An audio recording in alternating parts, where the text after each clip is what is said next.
Ayan. So, isang maulang araw po sa ating lahat. Nandito tayo ngayon sa lupa. Ayan, kung maalala nyo po yung lupa na binidyo natin at ito na po yung update. May mga nanghihingi po kasi ng update. Nasaan na daw ba yung lupa ko? So, ayan. Ito po yun. Ipapakita ko sa inyo yung lupa. Papakita. Ayan. Ito na siya, guys. Diba? And ayan, may tambak na siya. Sabi ko sa inyo, pangarap ko lang to dati eh. May tambak na po siyang bato and buhangin. Yan. Tapos, yan, may bakod na yan dyan, oh. O, diba? Yan. May plano tayo dyan. Ay, sila pala. May plano dyan, oh. May plano tayong gawin dyan. O, diba? Yan. Bakit? Nagbibideo ako. Pinablog ko ba ga? Ayaw nga i-vlog ko. Bakit? Akin baga ito. Ay! Ay, sorry guys. Ito po talaga yung totoong mayari nito. Bawal pala ito i-vlog. Ayaw ko nga ipakita sa kanila. Kasi baka sabihin eh, mayaman ka na? ang dami kong naloko.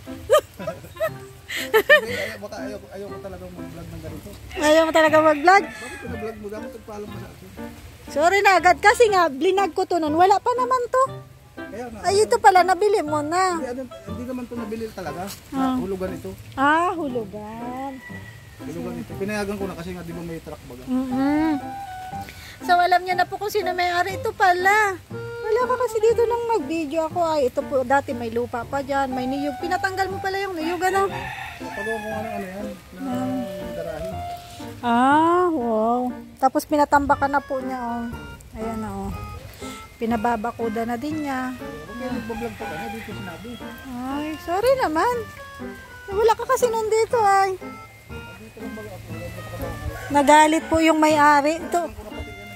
Ito po pala yung totoong may-ari, oh. Oh, garahe pala niya to. Garahe. Ito ng hotel. Hotel! Tagon-tago naman na hotel. Ano ba yan? May mga sabit. Ito mga gusto nila yung tagong hotel. So lahat ng customer mo dito yung may sabit. Wala na may sabi niya. Ikaw ba naman, mayroon kang tinataguan. Dito ka ba, doon ka ba sa sentro? Check-in. Dito ka sa tago. Paano may advertise? Sa Facebook nito, lang? Hindi hotel. Ano? Hidden place. Ah, hidden place. Pwede. Pwede ano. Ang exclusive to para sa may mga sabit.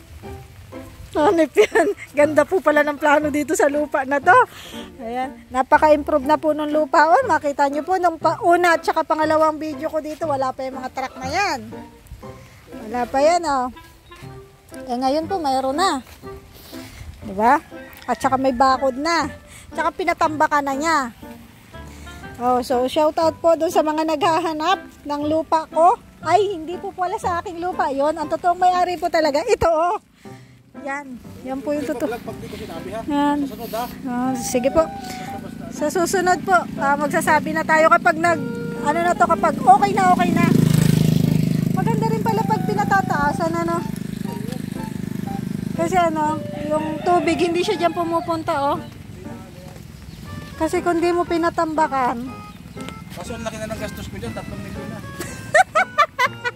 Di po. 3 milyon, tambak lang. 3 milyon?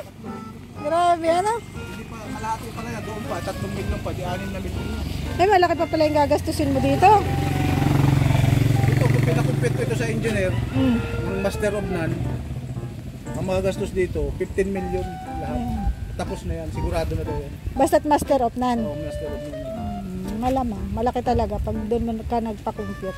Di ba may malaking puno dyan dati? Wala na, tinanggal lang.